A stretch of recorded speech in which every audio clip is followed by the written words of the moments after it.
I love shonen.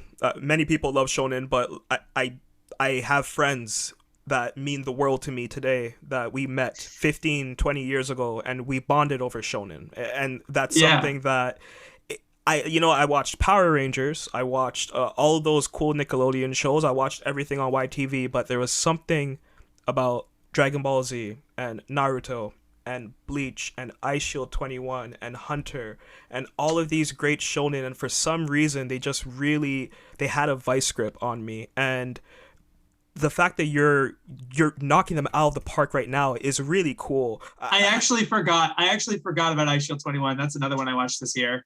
Eyeshield is I great. conf- it was pretty good. It was Yeah, pretty good. I yeah. would say that like coming off of Slam Dunk, it was not as good. Oh yeah.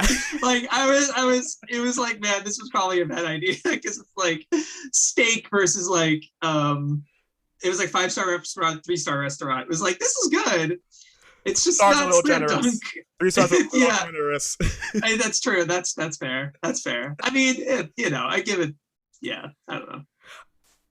I like Ice Shield just because it was during an era where there was a lot of unique Shonen Jump manga coming out, Yeah, and it's a lot of weird stuff, right? very strange. But like the thing is, not all of it aged well. Not many of it aged well at all. But it still came from an era where it was like there wasn't as much of a cookie cutter standard that mangaka had to follow. So even Yeah. though you knew that this series wasn't going to be the next One Piece or Naruto, you still put it out. And maybe you would get a hit like with Toriko, for example. I don't think anyone thought Toriko would have been as big as it was, but Hmm. you had a Or lot of Gintama. Gintama was able to thrive in that situation.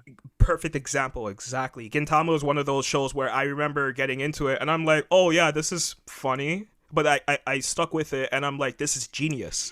And you don't see those risks being taken by magazines anymore, unfortunately. Yeah, yeah, it's tough. It's because I think they didn't have to worry about sales at the time because that's just how well One Piece, Naruto, and Bleach were doing. Yeah. I imagine that's speculative on my part. I haven't looked as deep into it as some other people have, but like I imagine there was more room for experimentation for sure, and like less axing. Yep. Although maybe there was axing back then, and it's just harder to remember those things. It's like no, actually there was a lot that got axed in that period of time, and we just obviously never remember it because they were so quick and everything, and probably a lot less information on them now because Yeah. because Yeah, so I do agree with you when you say that like authors definitely had more of an opportunity to express themselves.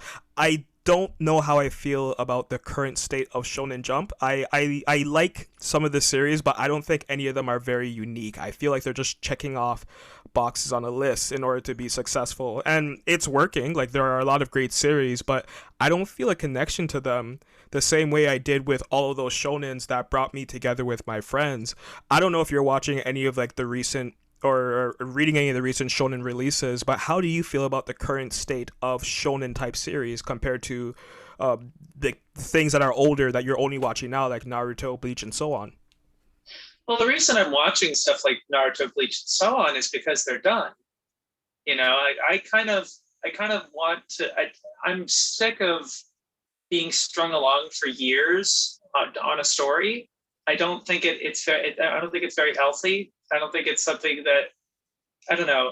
I don't really like it so much. You know how like as much as we liked Naruto or Bleach, there was a developing cynicism around them. The longer they went on, right? Like people are starting to get kind of like fed up, or like when is this going to happen, or kind of waiting for this is so long, or whatever.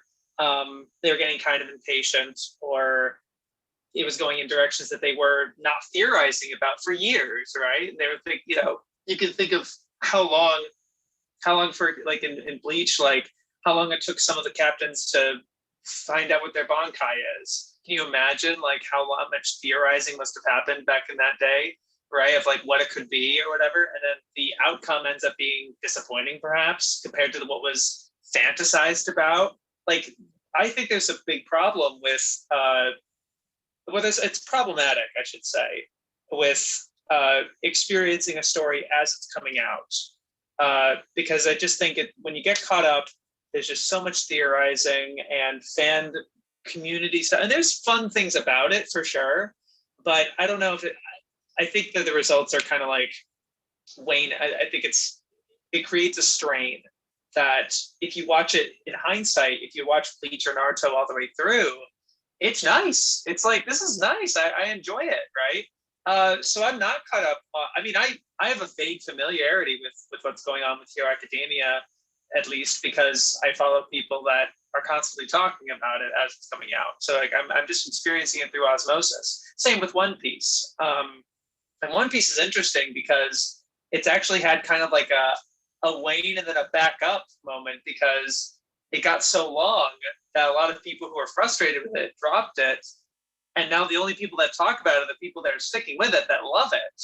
So now it's all positive reception for the most part, but it also helps that it seems to be a really interesting, pivotal part of the story. At least, again, what I've experienced through osmosis. I would say that in terms of the originality of some of these, I mean, I have seen the first 3 seasons of Hero Academia before I was like, I can't get strung along like this. Like, obviously it came out in like 2016, around that time where it's like, I gotta watch everything, type of sort of thing. But like, I haven't seen any of Jujutsu Kaisen because I want it to be done. I haven't seen any Demon Slayer because I just want it to be done first. Or if it even gets fully adapted. It's actually an interesting situation with that one because it ended pretty quickly. And so like, but it became such this huge moneymaker. So what's going to happen to it? Are they going to continue adapting it, and then when they're done adapting it, they're just going to stop? Are they going to stop? Or the manga's done, they made all their money. Do they really have to make a 3rd season after the 2nd one? The thing with Haikyu, right? The Haikyu manga's done. There's no confirmation of a season 5 yet. Is it going to finish? Does it have to? It's like it's kind of an obligation, right? Fans kind of have this assumed obligation but no, there's plenty of, like, Ruroni Kenshin didn't get anything else. It didn't finish adapting. Slam Dunk hasn't finished adapting, which it will, hopefully, like this new movie and stuff. It happens, and so like fans are actually gonna get like, oh shit, Haiku's not gonna get full edit. Like there's a possibility of that. Or think of like Promised Neverland. Like nobody had any anticipation that the 2nd season the author would just want to like do something different, and it turned out to be shit, and like nobody liked it.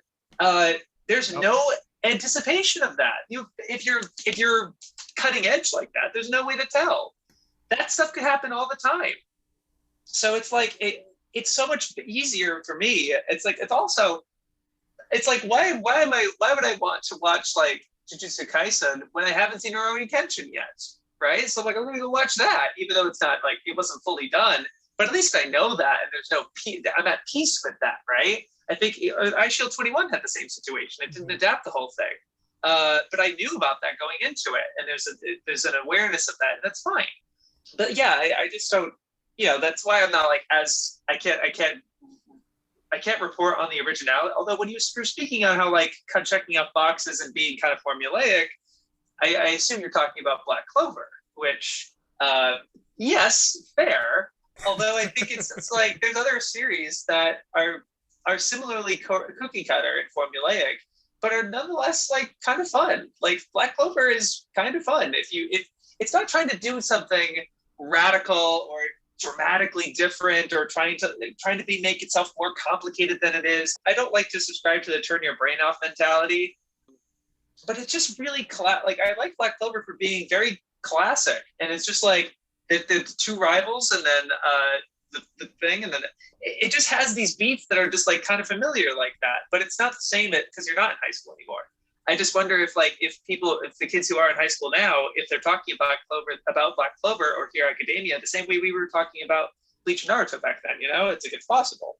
Although I will say I suspect the reason that it's not as it's a little more formulaic now, and they're not doing as many experiments or risks, is because the magazine kind of needs hits. A lot of their hits ended and are ending, like Hero Academia might be ending in the next couple years, and JJK is also kind of on its way out, perhaps. And like that's crazy. And so like, and Jump has been axing a lot of stuff, and some of it is kind of different or whatever.